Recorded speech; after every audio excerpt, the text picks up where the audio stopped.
بسم اللہ الرحمن الرحیم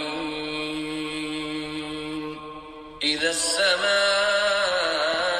انفطرت واذا الكواكب انتثرت۔ بسم اللہ والصلاة والسلام علی رسول اللہ وعلی آلہ وصحبہ اجمعین۔ رب اشرح لی صدری ویسر لی امری واحلل عقدۃ من لسانی یفقہوا قولی۔ اللہم فقہنا فی الدین، اللہم انا نسألک علما نافعا ورزقا طیبا وعملا متقبلا، آمین یا رب العالمین۔ سورۃ الانفطار کی ہم پہلی 2 آیات دیکھیں گے۔ پہلے اس کا لفظی ترجمہ دیکھ لیتے ہیں۔ پہلی آیا، اذا جب، السماء آسمان، انفطرت کی جڑ جو ہے، روٹ لیٹرز جو ہیں وہ فطر، انفطرت کا مطلب ہوتا ہے پھٹ جانا، تو پھٹ جائے گا۔ آیت نمبر 2 و اور اذا جب، کواکب جس کی جڑ ہے کیف واو کیف با، یہ کوکب کی جمع ہے۔ کوکب ہوتا ہے ستارہ، کواکب ستارے، یا ہم تارے بھی کہتے ہیں۔ انتثرت، نون ثا را جس کی جڑ ہے بکھر جائیں گے۔ جیسا کہ ہم سورہ انفطار کے تعارف کی لیسن میں جان چکے تھے کہ کوئی چیز پھٹ جائے گی، وہ کیا چیز ہوگی جو آخرہ میں پھٹے گی، اور یہاں پر پہلی آیت میں آ چکا ہے، وہ ہے آسمان۔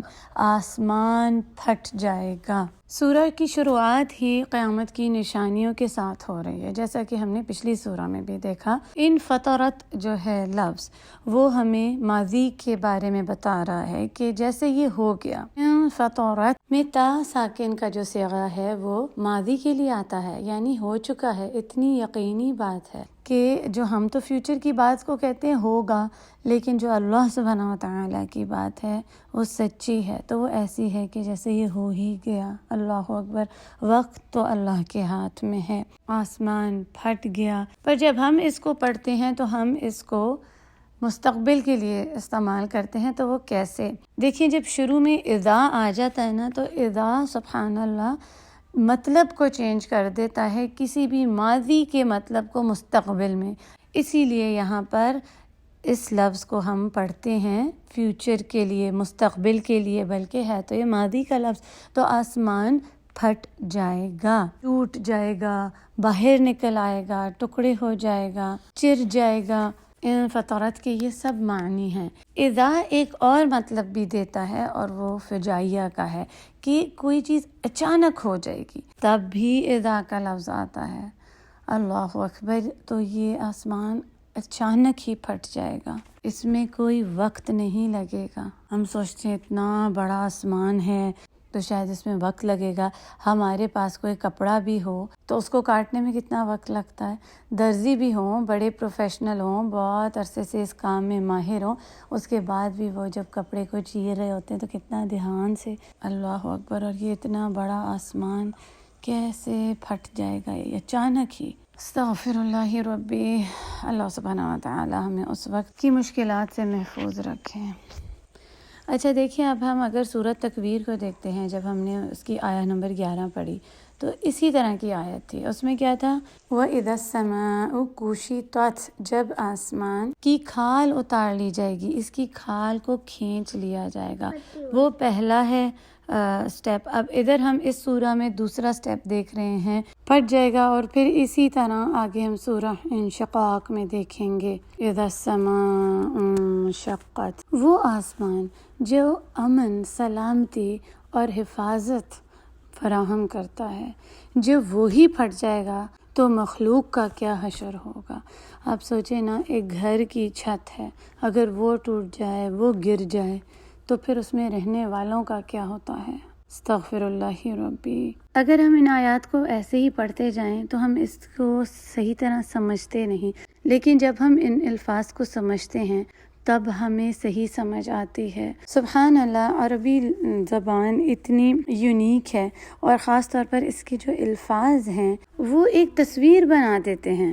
ہم نے اس کے معنی الکلمات تو دیکھ لیے، اب ہم اس لفظ انفطار کو مثال سے سمجھیں گے اور دیکھیں گے کہ عربوں میں کیسے اپنی زبان میں اس کو استعمال کرتے تھے۔ انفطار آیا ہے فطرہ سے، فطور، تفاتیر، اور فطرہ اس چیز کا مطلب دیتا ہے جو پہلی اور آخری بار ہو، وہ دوبارہ ریپیٹ نہ ہو۔ اللہ اکبر، آسمان بھی ایک دفعہ پھٹ جائے گا تو وہ دوبارہ پھر کبھی نہیں پھٹے گا۔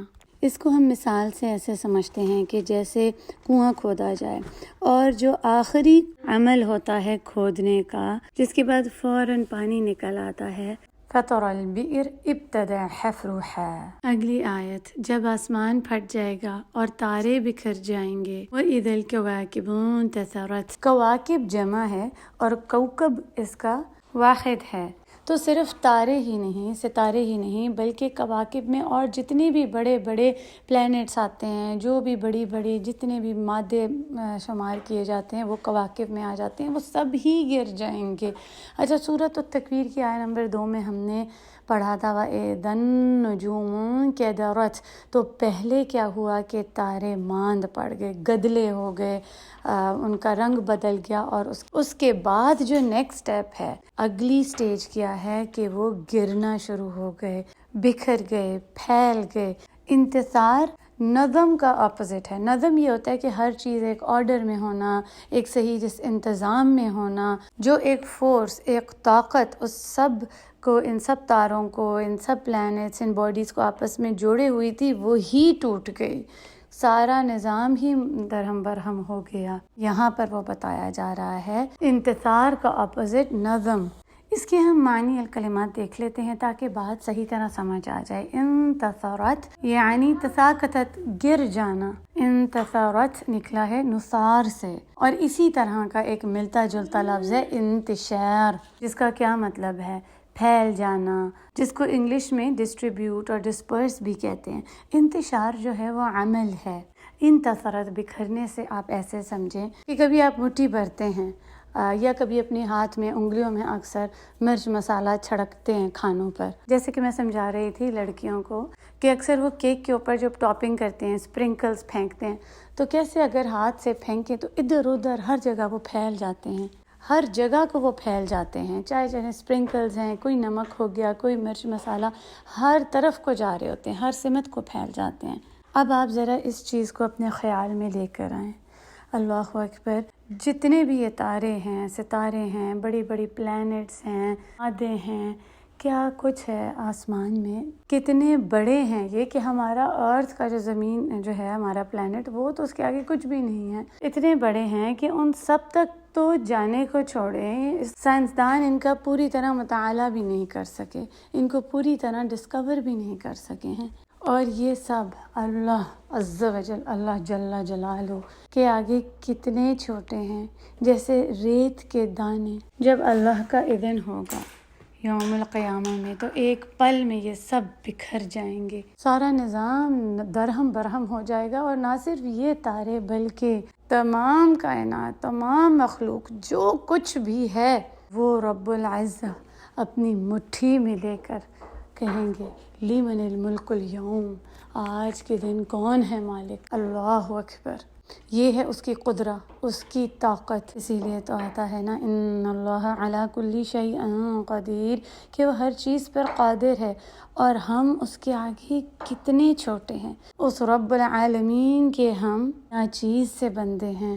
اور پھر جب ہم اس کے حکموں کو بجا لانے میں سستی کرتے ہیں، ہمیں تنگی پڑتی ہے، نماز میں جاتے ہوئے، قرآن پڑھتے ہوئے ہم کہتے ہیں کہ ہمارا دل نہیں ہے، بور ہونے لگے ہیں، استغفر اللہ ربی۔ اگر ہماری زندگی میں کوئی اونچ نیچ ہو جاتی ہے تو ہم اس کی رضا میں راضی ہونے کے بجائے، صبر کرنے کے بجائے، شکر کرنے کے بجائے گلے شکوے کرنے لگتے ہیں، غلط باتیں کرنے لگتے ہیں، اس رب سے سوال کرنے لگتے ہیں کہ ہمارے ساتھ ایسے کیوں ہوا، یہ تو بڑی زیادتی ہے، ظلم ہو گیا، کہاں ہے وہ رب؟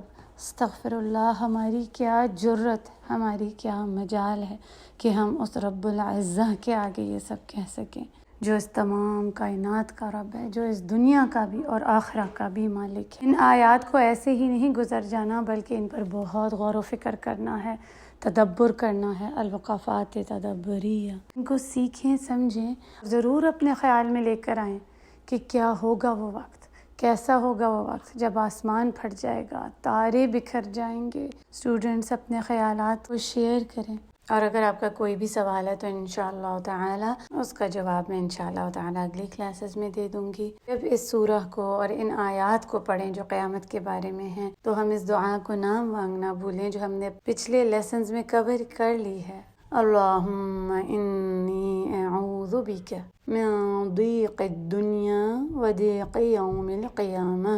اے اللہ سبحانہ و تعالی میں آپ سے پناہ مانگتی ہوں دنیا کی تنگیوں سے، پریشانیوں سے، مصیبتوں سے، اور یوم القیامہ کی پریشانی، تکلیف، تنگیوں اور مصیبتوں سے۔ آمین یا رب۔ بارک اللہ لی ولکم فی القرآن الحکیم ونفعنی وإیاکم بالآیات وذکر الحکیم۔ ربنا تقبل منا انک انت السمیع العلیم وتب علینا انک انت التواب الرحیم۔ السلام علیکم ورحمۃ اللہ وبرکاتہ۔